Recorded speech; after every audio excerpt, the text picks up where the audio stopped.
Irmãs e irmãos, boa noite a vocês.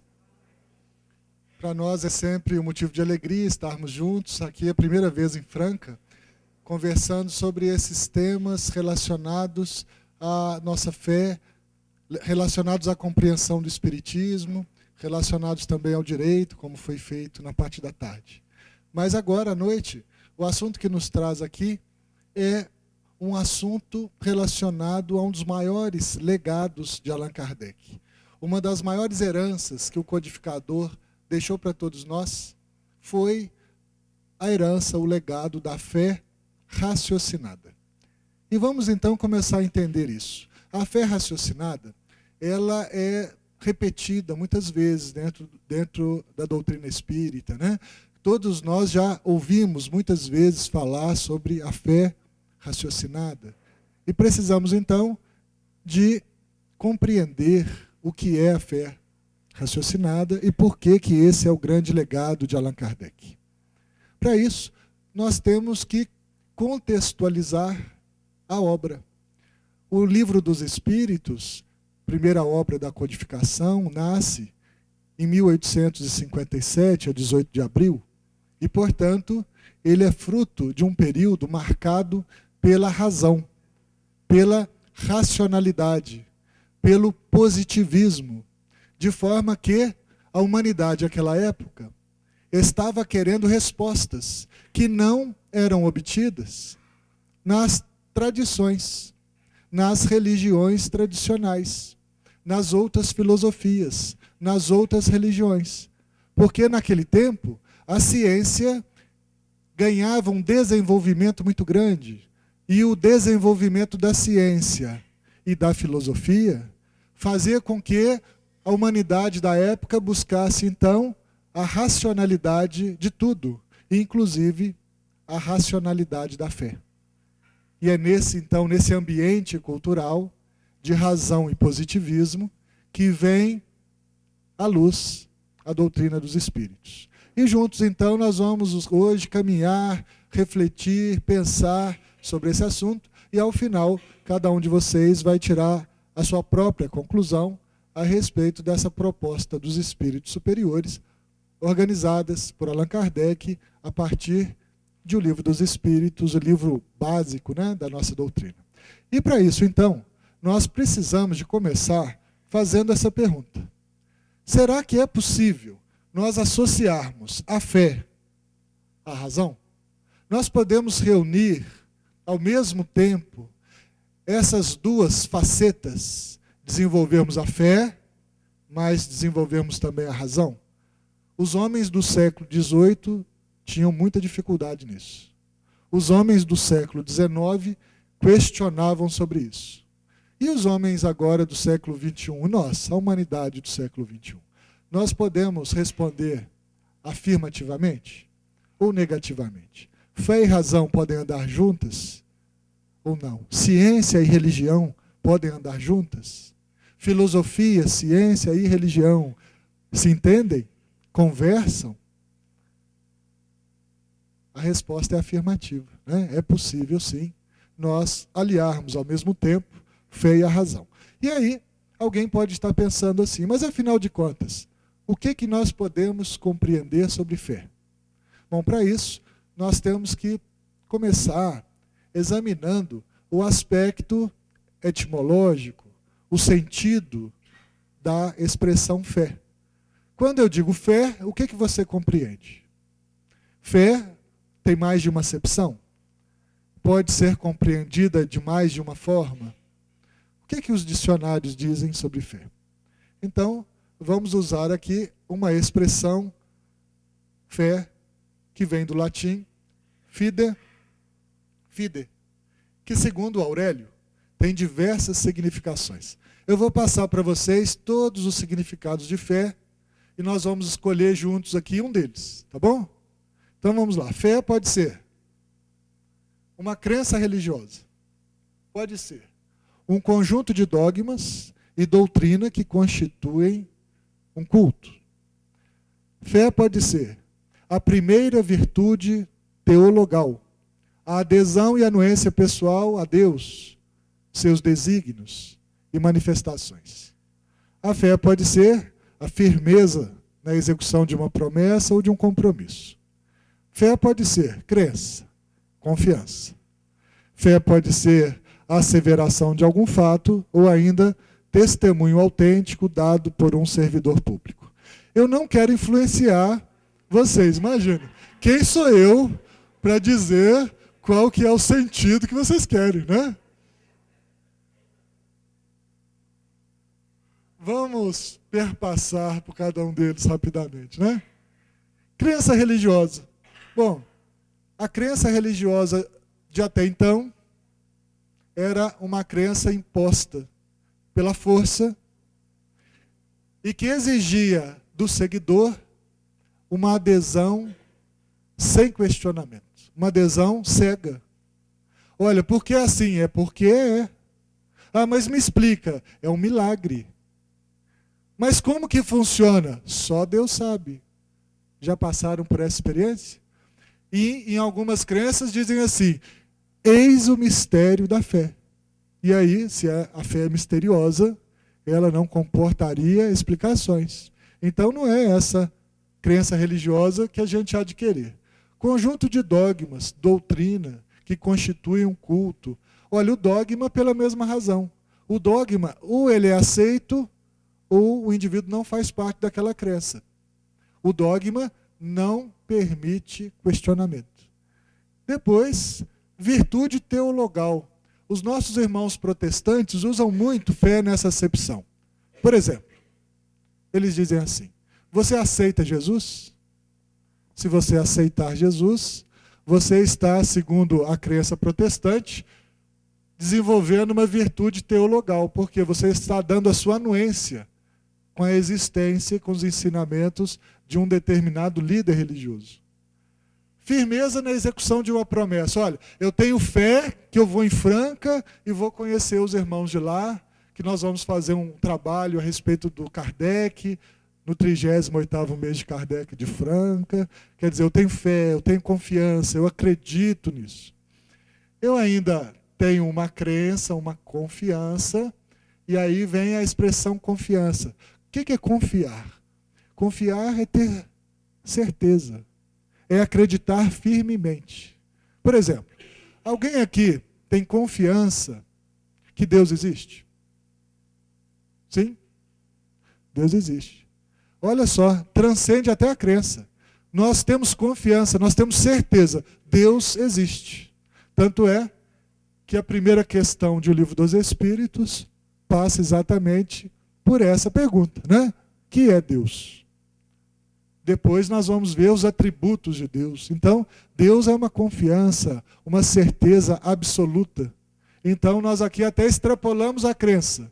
Nós não só acreditamos em Deus, nós temos certeza da existência dele e temos certeza que ele, como causa primeira de todas as coisas, como inteligência suprema do universo, dirige o nosso planeta, dirige o universo, dirige a cada um de nós. E depois, a asseveração de algum fato é dar testemunho da existência, dou fé que o fato existe. Nós estamos presentes aqui nessa noite? Estamos. É um fato, é uma verdade. Então, isso também é uma acepção de fé. Não, eu dou fé que a Marlene estava lá na hora da reunião. Nós estávamos juntos. Confirmei um fato. Ou ainda, se eu for um tabelião, um tabelião público, eu posso pegar, por exemplo, um documento e dar fé de que aquele documento é autêntico, né? Seria a autenticação de um documento. Todo mundo já teve que fazer isso um dia, né? Eu preciso de uma cópia de um documento, mas tem que ser autêntica. Aí vem o tabelião e diz, dou fé de que essa cópia é conforme o documento original. Então, olha, são 7 acepções diferentes de fé. Mas nós vamos escolher uma. E eu vou sugerir que a gente escolha, então, confiança. O que vocês acham? A maior delas? Aceitam? Se vocês não aceitarem, não tem problema, não.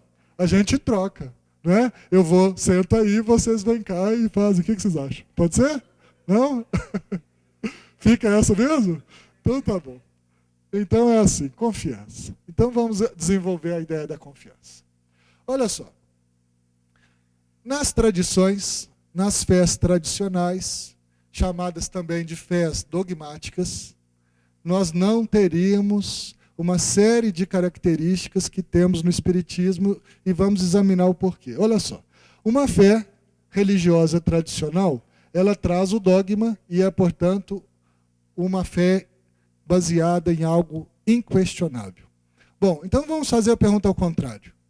Será que no Espiritismo nós podemos questionar alguma coisa? Ou chegou aqui o dirigente falou assim, o Valentim falou assim, olha, é desse jeito, pronto e acabou. Não? Pode questionar? Não, Valentim, está errado, não é bem por aí, existe outro ponto de vista, vamos aprofundar mais o assunto. Pode fazer isso? Pode. Não só pode, como deve. A fé nossa tem que ser submetida à razão, como diz Kardec. A fé é aquela que pode encarar face a face a razão em todas as eras da humanidade. Essa é a fé racional. É a fé que nos dá explicações. É a fé que faz com que nós tenhamos compreensão. Porque se nós compreendemos, aí sim, nós acreditamos, mas sabemos por que nós acreditamos. Nós temos confiança porque compreendemos como são os mecanismos da lei de Deus. Tanto é assim, meus irmãos, que o codificador, o nosso professor Allan Kardec, ele fez só no Livro dos Espíritos, a partir da segunda edição, 1018 perguntas. Fora as perguntas que eram derivadas das perguntas principais, né? Então, ele usou um método que já era usado na antiguidade por Sócrates, chamado de maêutica, através de perguntas e respostas. Ele perguntava, os espíritos respondiam. Olha como é que foi interessante. Quando Kardec conheceu a família Baudin e começou a participar das sessões mediúnicas na casa da família Baudin, ele começou a verificar que os ensinamentos dos espíritos traziam um corpo de uma filosofia, que ele chamou de filosofia espiritualista, no primeiro momento, né? Depois virou espiritismo. E ele verificava que aquela filosofia era racional, conforme a necessidade daquele tempo. Então ele perguntava, os espíritos respondiam. Com a resposta dos espíritos, ele logo, já por dedução, criava outra pergunta. E assim foram se desdobrando. E alguém pode ter pensado assim, mas espera aí, o Livro dos Espíritos tem, na verdade, 1019 perguntas. Só que, por um erro de impressão lá atrás, uma pergunta ficou sem número. Então, na verdade, aparecem nos livros 1019. Mas como uma ficou sem número, são 1018 perguntas e respostas, logo na obra básica do Espiritismo, baseada, então, nessa dialética, nessa maêutica, nessa dinâmica de perguntas e respostas. Kardec recebeu da família Baudin e de outras pessoas, de outros médiuns, mais de 50 cadernos com respostas, com textos, através das quais ele, então, preparava as perguntas da próxima sessão. Olha que interessante, ele chegava na sessão com a série de perguntas. Então, Kardec nos ensinou, através do método experimental, como nós poderíamos fazer para questionar os espíritos e verificar as lacunas, verificar aquilo que precisava de ser melhor esclarecido. Então, portanto, ao contrário das religiões tradicionais, o espiritismo é questionável, ou seja, é passível de questionamentos. Nós podemos questionar sempre e aceitar aquilo que a nossa razão compreender como suficiente para o esclarecimento das nossas consciências, das nossas necessidades. Mesmo porque, meus irmãos, cada um de nós, embora sejamos todos criados iguais, e embora todos nós tenhamos a mesma destinação, a felicidade, a plenitude, nesse momento, cada um de nós passa por um estágio, por um degrau. Lembram lá do Velho Testamento, quando o Velho Testamento nos ensina a existência de uma escada evolutiva, que eles chamam de escada de Jacó? A escada de Jacó do Velho Testamento é um símbolo desses estágios da nossa caminhada espiritual. Cada um de nós aqui deu um determinado número de passos na escada. Cada um de nós aqui pode estar num degrau diferente. E aí os espíritos nos dizem, aqueles que estão nos degraus superiores, ajudam aqueles que estão nos degraus inferiores. De forma que, de acordo com o nosso nível de consciência, com o nosso nível de compreensão, nós vamos questionando, compreendendo e evoluindo. E aí nós vamos evoluindo juntos, porque uns ajudam na evolução dos outros. Então, primeira distinção entre o espiritismo e a fé das religiões tradicionais. Aqui há o questionamento. Lá não pode haver esse questionamento. A segunda versão é a questão do mistério. Se não tem resposta, é mistério. Aí vem o espiritismo e diz, olha, se não tem resposta, é porque nós ainda não compreendemos a lei natural que rege aquele fenômeno, que rege aquele fato. Então vamos investigar o fato. Vamos investigar as causas. Porque nós só vamos compreender os efeitos o dia que compreendermos as causas. Descoberta a causa, o mistério desaparece. Nós vamos depois verificar aí diversos casos que eram considerados casos miraculosos, misteriosos, e que, descoberta a causa, está então resolvida a questão, a resposta para os efeitos.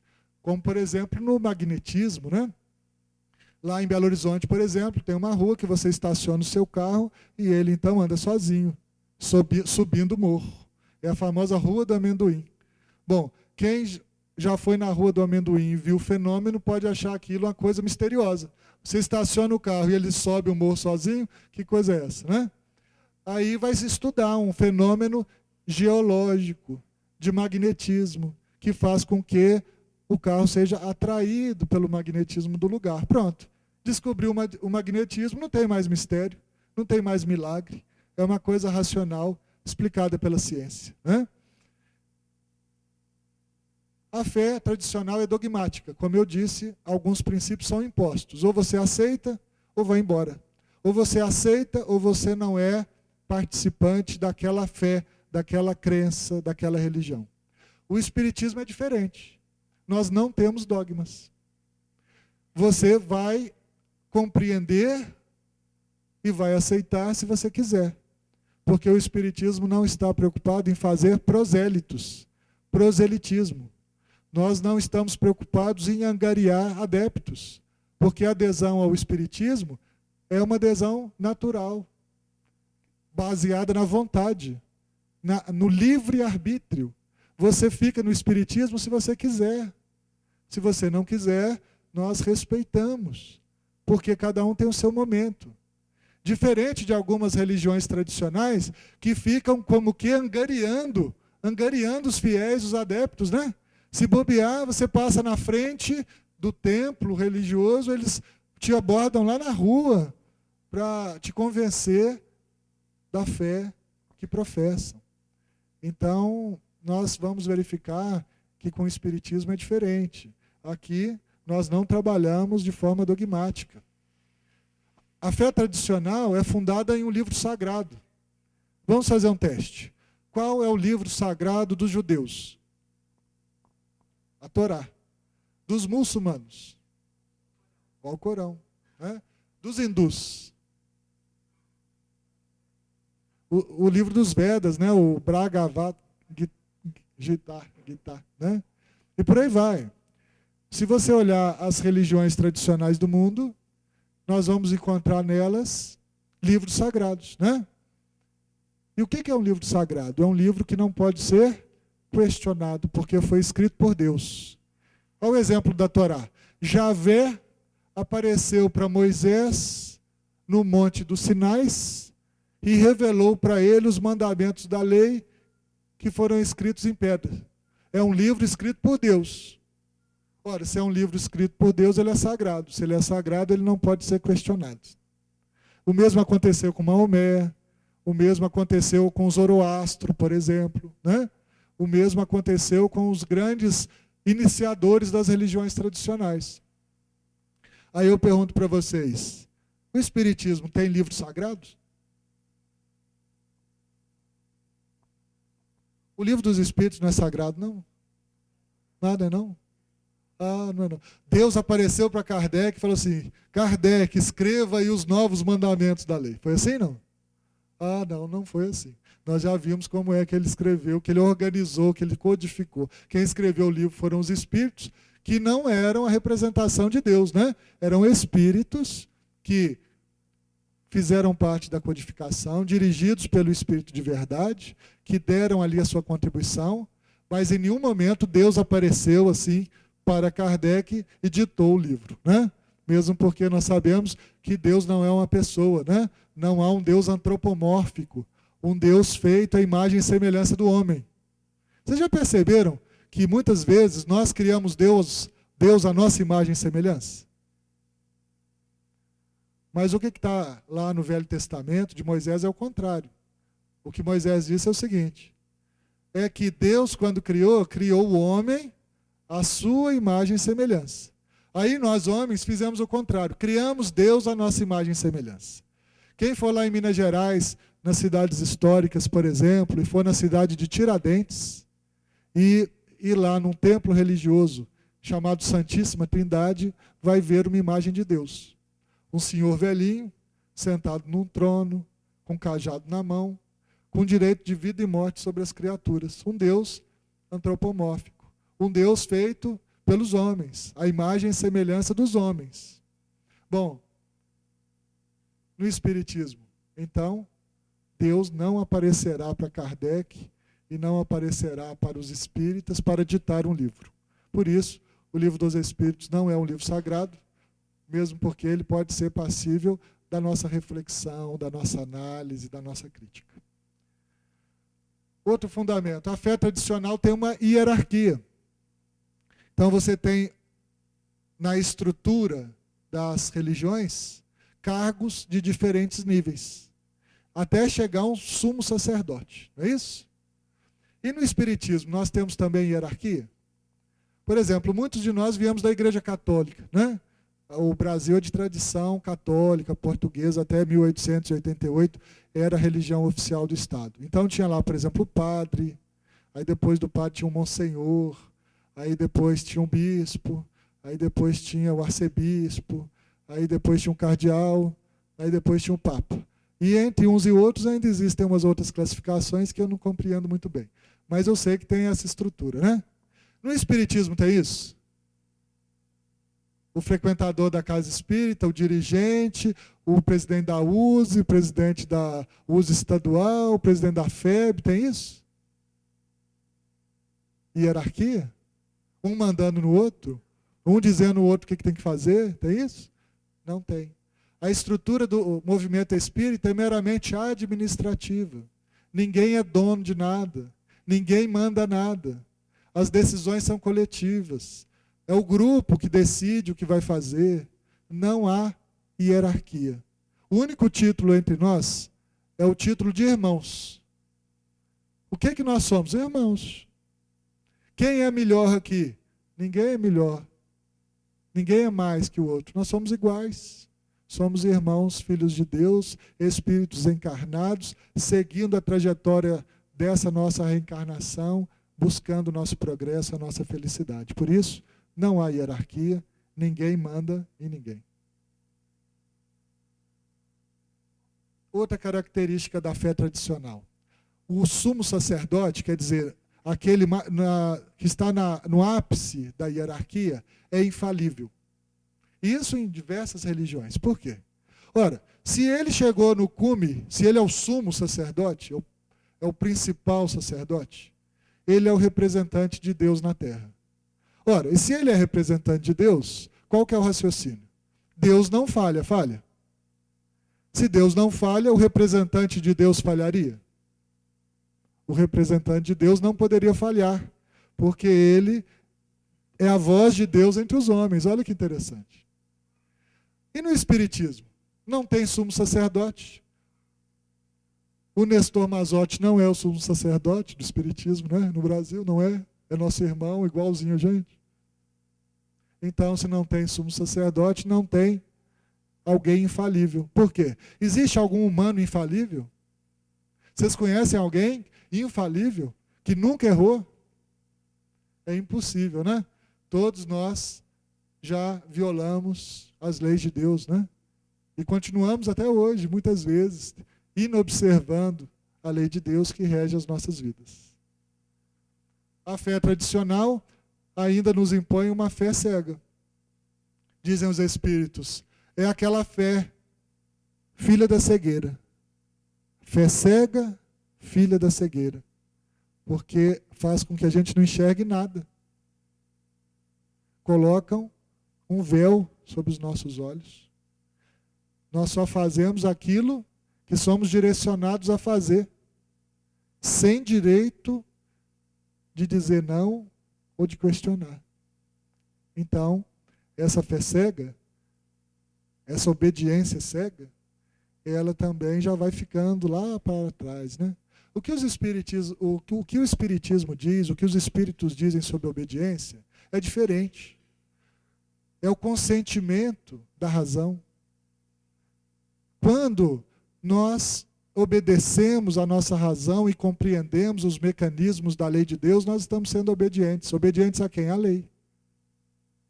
Quando nós desenvolvemos a obediência do coração, dizem os Espíritos, nós somos resignados por aceitarmos os desafios, as dificuldades, como meio de progresso para as nossas almas. Então é muito diferente do que a obediência cega.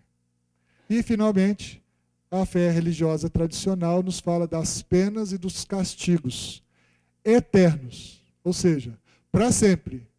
Se o sujeito violou a lei de Deus, estará condenado para sempre a uma situação de dor e sofrimento, sem remissão. Meus irmãos, nós poderíamos compreender um Deus que não dá uma oportunidade para o seu filho se redimir, corrigir os seus erros, se levantar, continuar a caminhada. Os pais humanos, quando os nossos filhos erram, o que nós fazemos com os nossos filhos? Castigamos perpetuamente os nossos filhos para sempre? Ou nós educamos os nossos filhos, ajudamos os nossos filhos a reparar os seus erros e estimulamos os filhos a continuarem na caminhada espiritual? Como que os pais humanos fazem? Ora, se os pais humanos são capazes de dar uma segunda chance, se os pais humanos são capazes de perdoar, de compreender a falha do filho e corrigir o filho educando, o que pensar do Pai Celestial?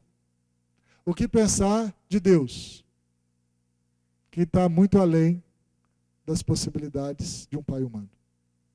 Então, por essas razões todas, a fé tradicional é uma fé diferente daquela ensinada pelo Espiritismo.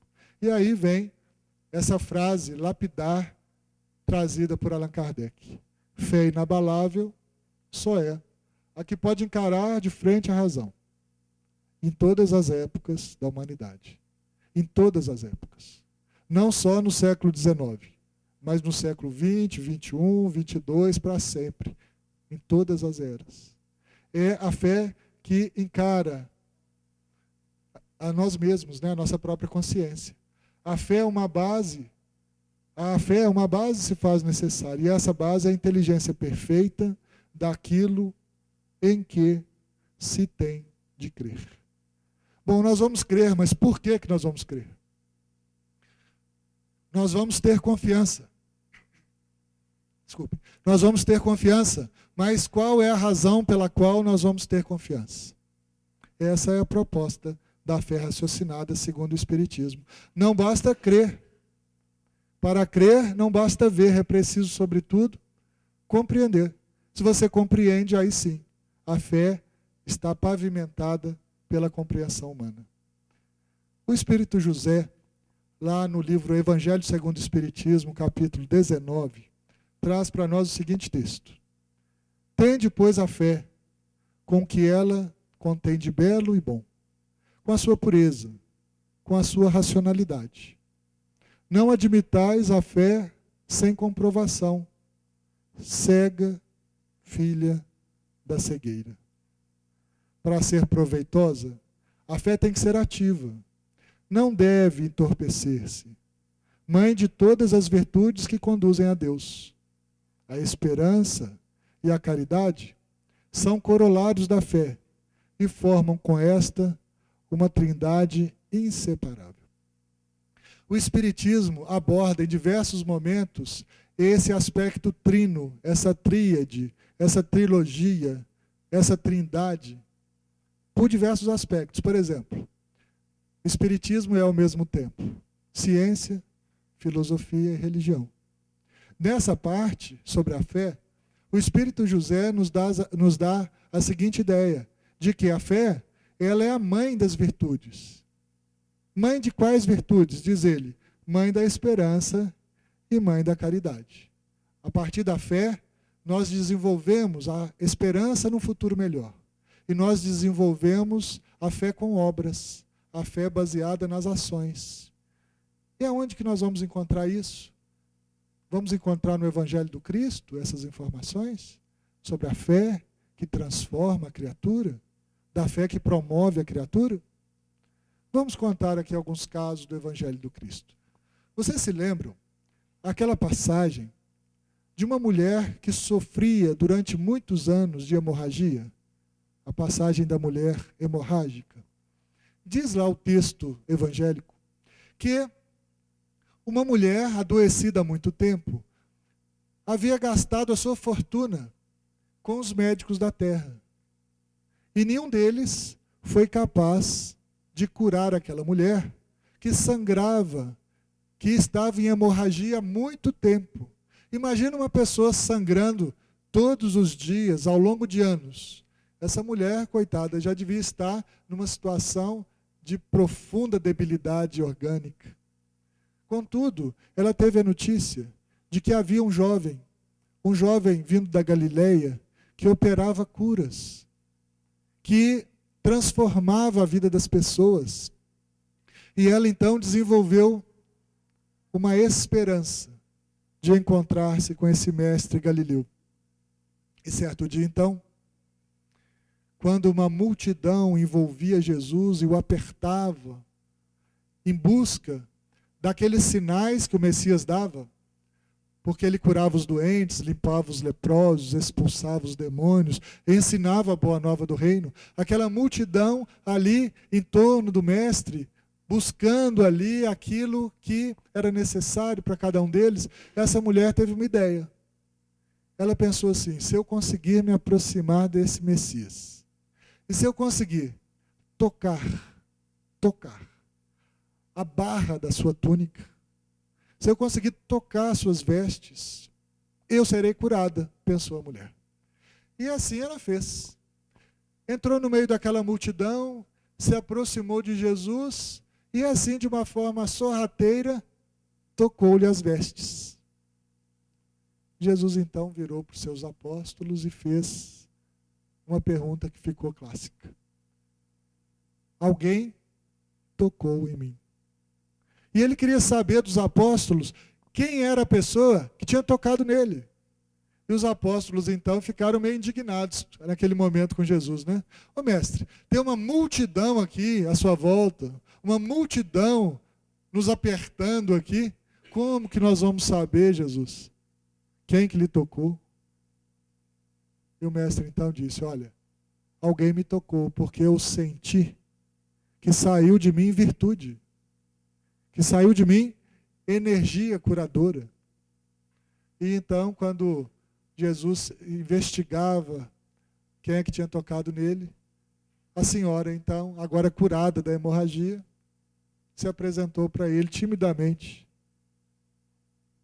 Mestre, fui eu. Fui eu quem tocou em suas vestes. E Jesus, então, contempla, olha, observa essa mulher e diz, a tua fé te curou. Olha que interessante. A tua fé te curou.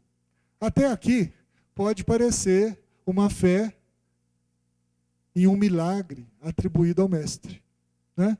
Como a maioria das religiões tradicionais dizem. Não, ela tinha fé, tocou o mestre, ficou curada.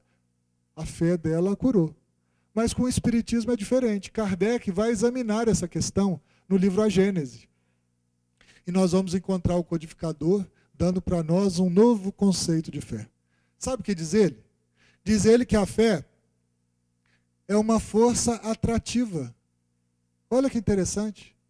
Quando nós desenvolvemos a fé, nós somos capazes de atrair aquilo que nós buscamos. A mulher atraiu para ela as energias curadoras de Jesus, o maior curador que passou pela terra. Fé é força atrativa. Recentemente, os americanos descobriram isso e, como são capitalistas, ganharam muito dinheiro vendendo essa informação.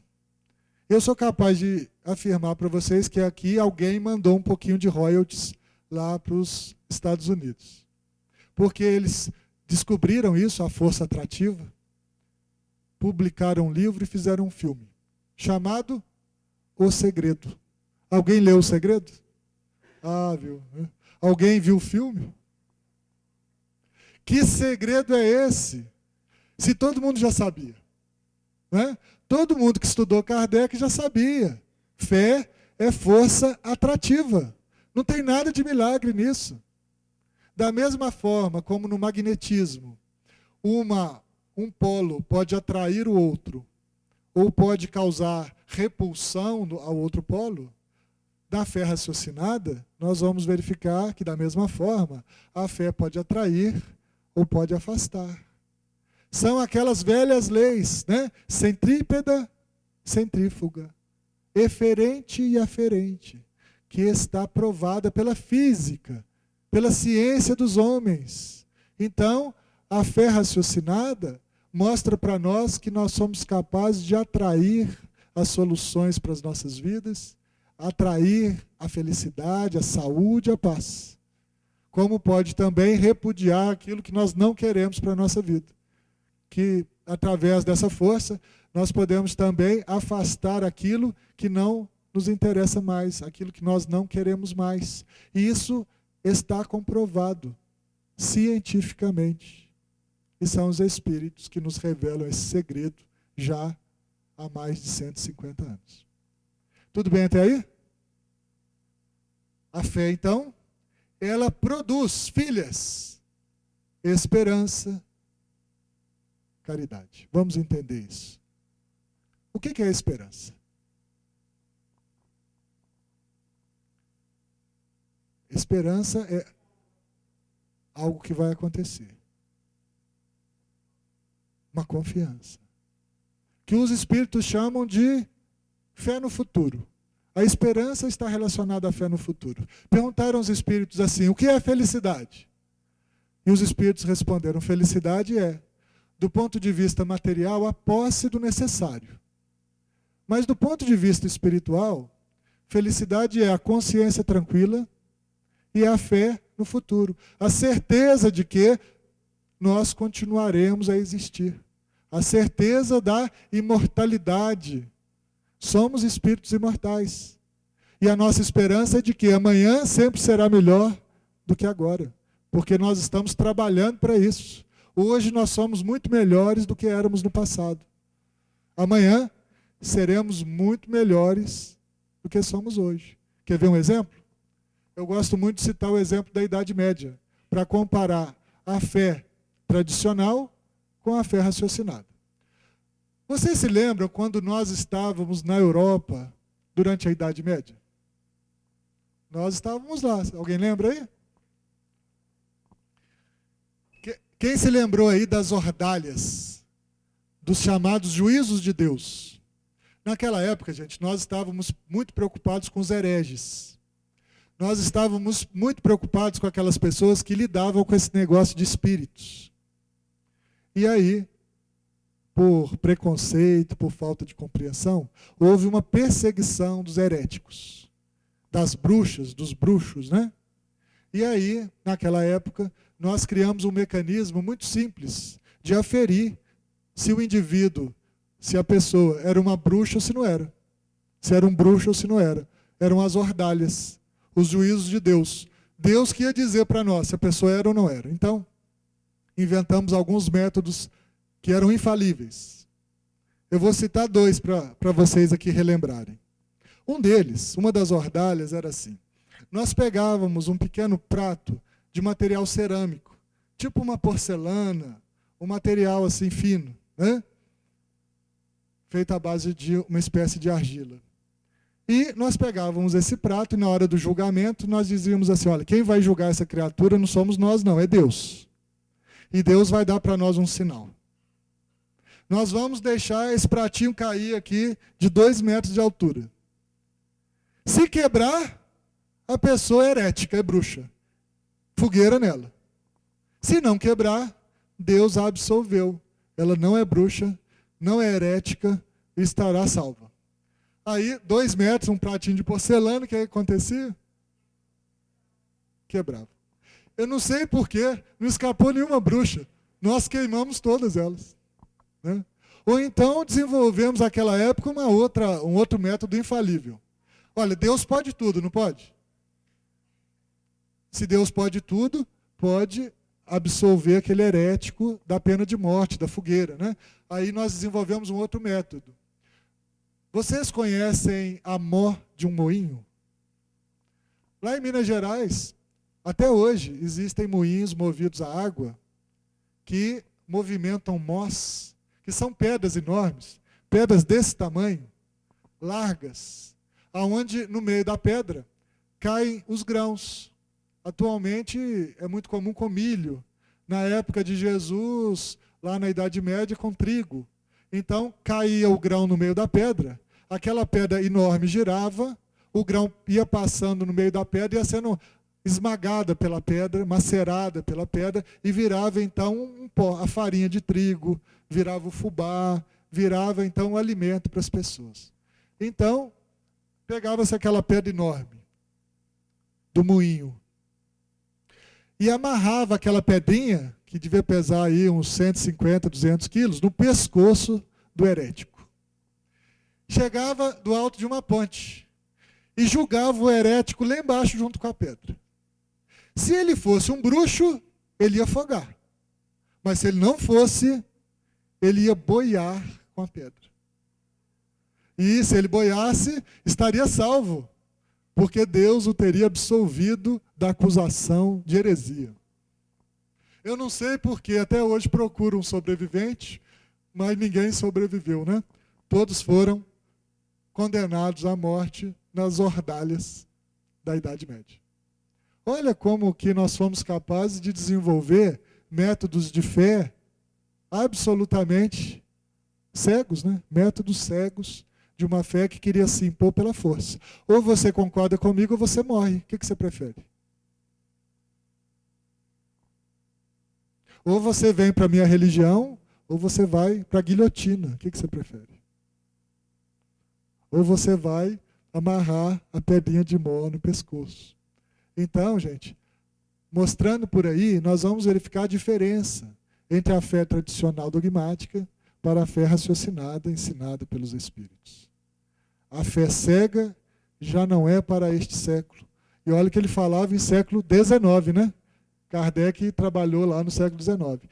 É precisamente ao dogma da fé cega que se deve ser hoje tão grande o número de incrédulos. Por que hoje nós temos muitas pessoas que não têm confiança, crença alguma? Se dizem agnósticos. Conhecem gente assim? Ah, eu sou agnóstico, não tenho fé. Essas pessoas não têm fé porque a fé que apresentaram para elas até agora foi essa fé aí, ó.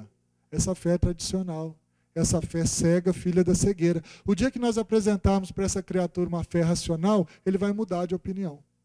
Ele vai enxergar de uma forma mais fácil, mais ampla. Ele vai tirar, então, aquilo que cega, que fecha, que veda a sua própria visão. E a expressão agnóstica também é uma expressão muito equivocada, porque gnose significa conhecimento. A pode ser usado como prefixo de negação. Então, o agnóstico é aquele que não tem conhecimento, é aquele que não conhece, é aquele que ignora, ou, em outras palavras, é um ignorante em matéria de fé raciocinada. Né? Então, a partir do momento que ele conhece, ele se liberta porque compreende, porque avança. Porque ela quer impor-se e exige a abolição de uma das mais preciosas faculdades do homem, o raciocínio e o livre-arbítrio. Olha só porque muitas pessoas não querem ter fé. Eu conheço pessoas que já me disseram, Luciano, eu não quero ser doutrinado, não. A gente fala em doutrina espírita, né? Aí a pessoa responde, não, eu não quero ser doutrinado. Eu não quero ser dominado. Por que a pessoa não quer ser? Porque as doutrinas que ele conhece até hoje foram aquelas que lhe tiraram o raciocínio e a liberdade. Então aquela criatura está num movimento legítimo de não aceitar mais imposições. Nós precisamos de preservar o indivíduo, a razão e a liberdade. São valores do nosso tempo. São valores que são direitos assegurados espiritualmente a cada um de nós. O Espiritismo, então, com isso, vai nos ensinando a igualdade entre os homens perante Deus. Somos todos criados pelo mesmo Pai, com a mesma origem e com a mesma destinação. Os Espíritos vão nos ensinar a tolerância. E aí eu quero fazer um destaque. Tolerância. O que é ser tolerante? Ser tolerante é aceitar a diferença alheia. Hoje em dia tem uma palavrinha que está em voga. Alteridade. A convivência entre os diferentes. O respeito à diferença alheia. Na doutrina, a alteridade já está lá há muito tempo com esse nome. Tolerância. Tolerância religiosa. Aceitação da verdade do outro. Nós não temos que impor a nossa verdade a ninguém. Nós temos que respeitar a verdade de cada um. Vou contar um caso aqui do Chico Xavier, para não deixar de citá-lo, né? Como bom mineiro, a gente sempre traz um casinho do Chico, né? E o caso que nós vamos contar do Chico é singelo, mas profundamente ligado com essa questão da tolerância religiosa. Uma certa senhora chegou lá na casa espírita onde o Chico trabalhava e disse para ele assim, olha Chico, eu estou aqui frequentando a casa porque eu perdi um ente querido, eu preciso de um alento, de um conforto, de um consolo. Quantas pessoas foram atrás do Chico por conta disso? Né? Milhões de pessoas. Era um caso comum, como tantos outros. E aquela pessoa, então, foi compreendendo o porquê da vida, o porquê da desencarnação, foi compreendendo os mecanismos de funcionamento desse nosso planeta. E ela chegou para o Chico um determinado dia e disse assim, olha Chico, eu sou muito grata a vocês porque me consolaram, porque me ensinaram muitas coisas, mas eu vou lhe dizer uma coisa, Chico, eu gosto muito de você. Eu aprendi a amar você, Chico. Mas uma coisa eu tenho que lhe dizer, olha, que ninguém nos ouça aqui. Eu tenho certeza. Reencarnação não existe. Vocês estão sendo enganados. Tudo que vocês fazem é muito bom, mas reencarnação não existe. Eu tenho certeza, Chico. Me ouve, Chico, você está em erro. Não existe reencarnação. Aí o Chico, aquele jeito dele, né, que todo mundo já conhece, disse, ô minha irmã, então reencarnação não existe? Você pensa assim? Penso, Chico, tenho certeza, não existe. Então tá bem, minha irmã, não tem problema. Né? Concordou com ela. Tudo bem, não tem problema. Você pensa assim. Aí passou um tempo, e essa senhora continuou frequentando a casa espírita. E passaram alguns anos, e ela pôde estudar mais, compreender mais, e aí um belo dia ela pediu para ter uma conversa com o Chico em particular. Chico, eu preciso te contar uma coisa. Ah, é, minha irmã? Conte então, por favor. Olha, eu acabei de descobrir uma coisa. Eu tenho certeza absoluta, Chico. A reencarnação existe. Ela existe sim, Chico. Tenho certeza absoluta. E aí o Chico responde para ela, minha irmã, existe reencarnação? Existe sim, Chico. Agora eu estou convencida, é verdade, reencarnação é uma lei. Ah, minha irmã, que bom que é assim, né? Reencarnação existe. Olha o exemplo que ele nos deu. Ela, naquele primeiro momento, ainda não era capaz de compreender a lei universal da reencarnação. Mas em um segundo momento, quando ela se instruiu, compreendeu, se aprofundou, ela mudou de posicionamento e compreendeu a existência da lei. E ele foi tolerante com ela nas duas situações, né? Na negação e na afirmação. E eu pergunto, e nós?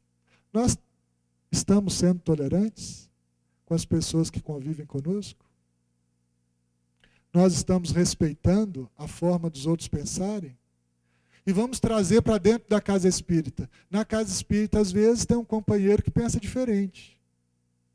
Nós somos tolerantes com esse companheiro? Respeitamos o seu ponto de vista? Respeitamos a liberdade de consciência que esse indivíduo tem? Naquele tripé, ensinado para nós pelo Espírito José, ele falou que o tripé é baseado em 3 elementos, né? Quem que lembra?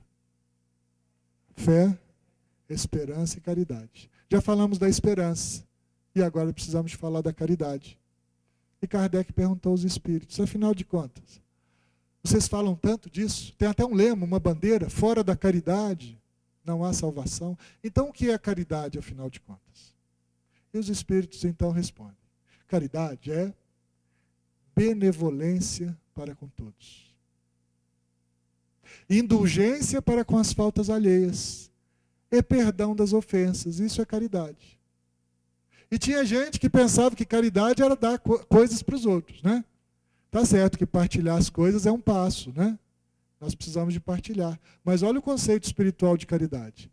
Benevolência. A vontade de fazer o bem. Fazer o bem, mas não só aqueles que nos são próximos ao coração, não.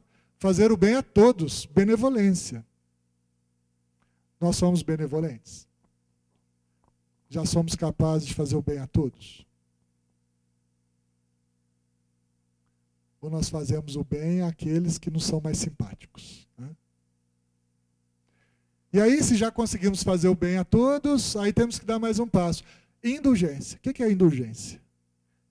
Indulgência para com as faltas alheias. Indulgência, gente, é a virtude que Jesus nos ensinou quando ele nos diz assim, não julgueis a fim de não serdes julgados, porque com a medida que medires, vós também sereis medidos. Não julgar. E nós julgamos os outros? A pessoa faz alguma coisa, a gente condena e já executa a pena de uma vez, imediatamente? E depois vem a terceira etapa. Se já somos benevolentes com todos e já aprendemos a não julgar, a terceira etapa é o perdão. Alguém aqui já sofreu uma situação onde alguém te magoou, te feriu, te machucou profundamente? Você conseguiu perdoar? O que é o perdão? Dá para esquecer? Ficou marcado, né? Esquecer é difícil. Mas é possível querer o bem daquela pessoa que nos magoou profundamente? Olha a concepção de perdão. Querer o bem, olha, a pessoa me machucou muito, é verdade, não consegui esquecer ainda. Mas eu quero que essa pessoa siga a vida dela, que essa pessoa seja feliz. E que se um dia essa pessoa precisar de mim, eu devo ter a dignidade de oferecer a outra face e ajudar essa criatura, porque como eu, ela também é filha de Deus. Porque se ela me magoou, se ela me feriu e eu estou aprendendo a perdoá-la, a pergunta que eu devo fazer é a seguinte, e eu? E eu já magoei os outros? Já feri alguém? Já cometi o mesmo ato? Geralmente aquilo que nós mais sofremos, aquele aguilhão que mais nos dói, é exatamente o aguilhão que nós fizemos doer nos outros. O que mais me dói, via de regra, é aquilo que eu fiz doer no outro.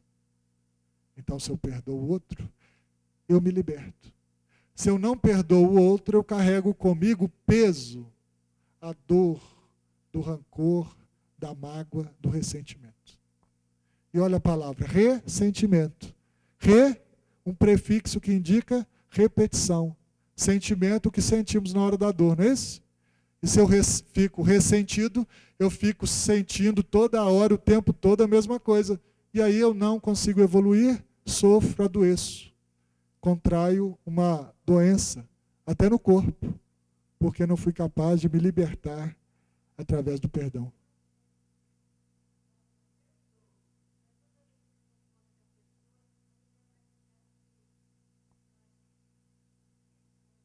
É difícil. Apagar da nossa lembrança, da nossa memória é difícil. Mas aí o que nós temos que fazer?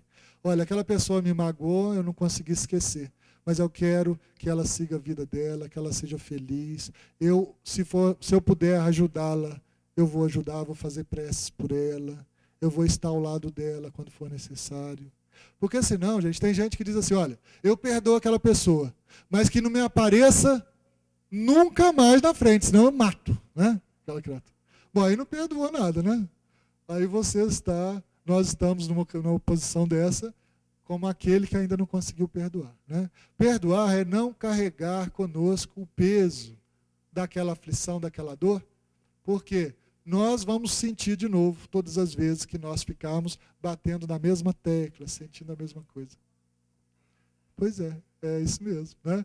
Mexe lá atrás, é sinal que nós não conseguimos superar ainda aquela dor, né? O dia que a gente conseguir superar a dor, isso deixa de ser importante. A nossa memória é seletiva. Dizem os espíritos que nós carregamos a memória dos fatos no nosso perispírito. Para fazer aqui uma simbologia, uma colocação meramente didática, para aqueles que têm contato com os computadores, né? É como se o nosso perispírito fosse um HD, fosse um pendrive, né? E o fato fosse um arquivo que estava registrado ali dentro daquela mídia. Nós não podemos pegar aquela pastazinha e colocar lá na lixeira, né?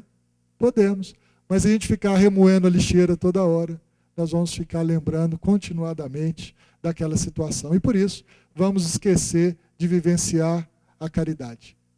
Mas essa caridade tem que ser uma caridade expressada nas obras. Tem que ser expressada no trabalho. Existe uma diferença também entre a fé tradicional e a fé raciocinada. Na fé tradicional basta a confiança, a crença. Na fé raciocinada, a nossa fé tem que ser acompanhada de obras. Tem diferença? Eu costumo dizer um caso de uma tia minha, protestante, que ela acreditava piamente que o dia que o corpo dela morresse aqui, ela ia imediatamente encontrar-se com Jesus e iria ficar acolhida nos braços dele. Então ela dizia assim, olha, eu não tenho receio da morte, porque eu tenho certeza que morrendo aqui, vou para os braços de Jesus. Era a fé dela. Agora, compreendendo a realidade espiritual, por mais evoluída que essa tia seja, será que nós vamos desencarnar aqui e já encontrar logo Jesus e ir para os braços dele? Quem de nós tem já esse mérito, né?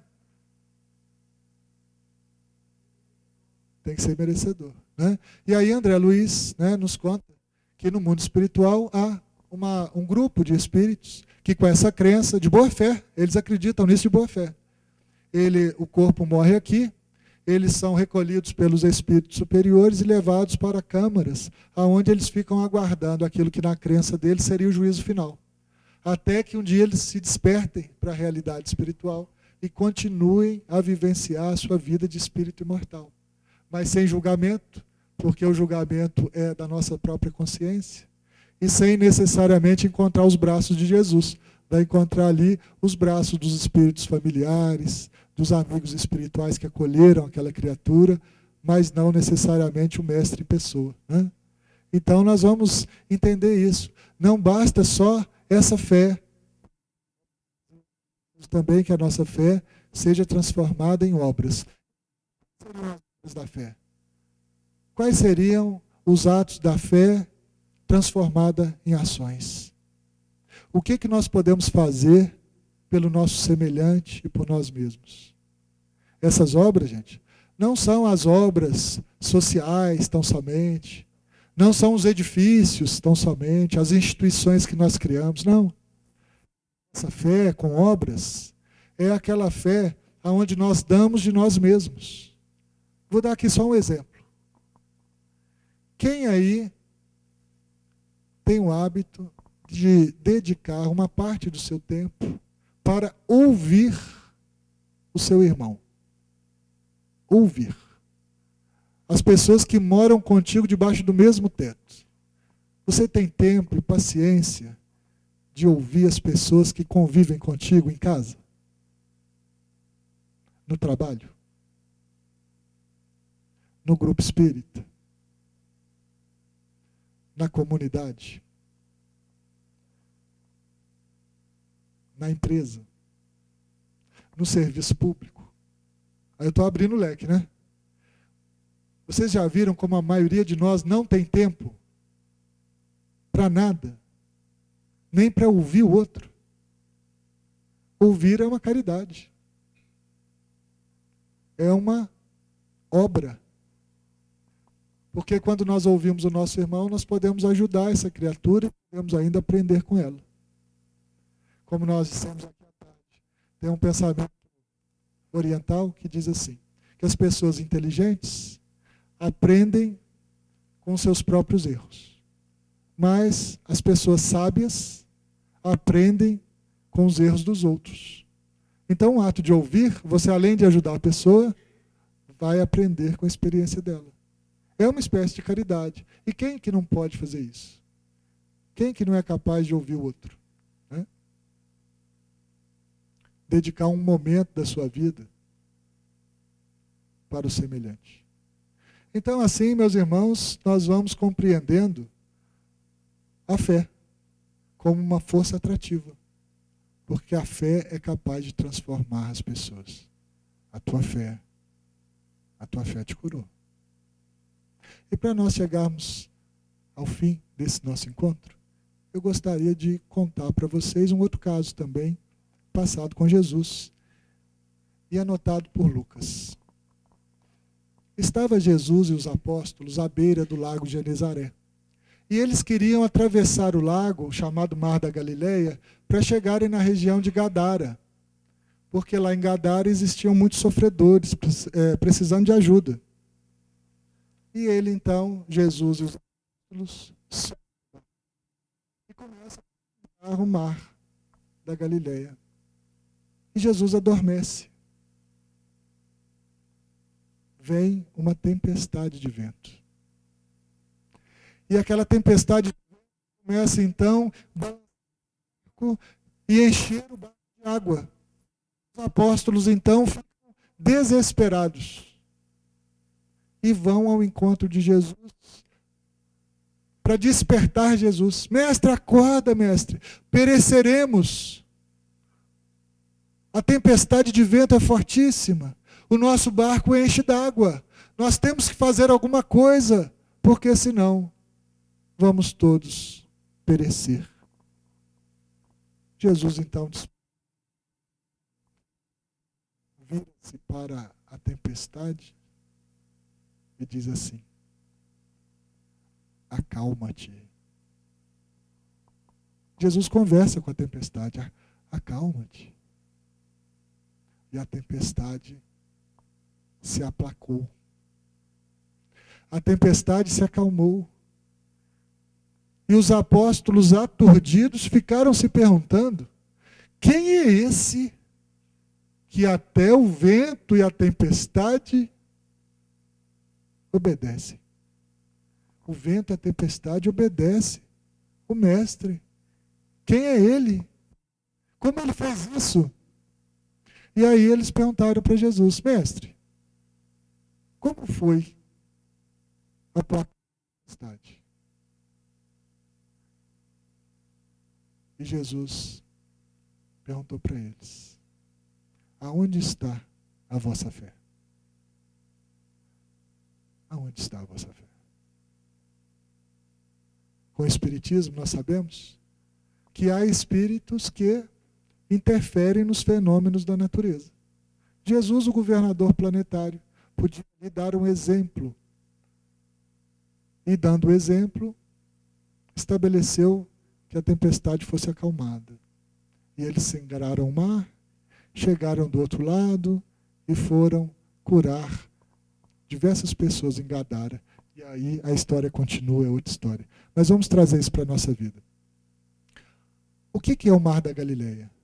O Mar da Galileia é esse mundo onde nós vivemos, é o planeta Terra. Para nós, seres espirituais, vivermos na Terra, singrarmos esse mar, nós precisamos de um barco. O que o barco está representando para as nossas vidas? O barco representa o nosso corpo físico. Nós, espíritos, representados na história pelos apóstolos, para passarmos pela vida na Terra, precisamos de um instrumento, o barco, o corpo.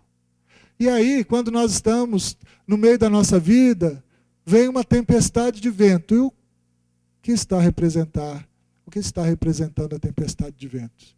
As dificuldades, a dor, o sofrimento. Todos nós passamos por tempestades, né? Mas qual que é a função da tempestade?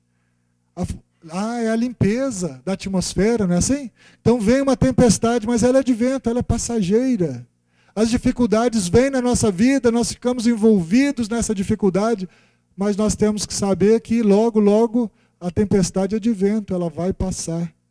Tudo passa. Tudo é transitório.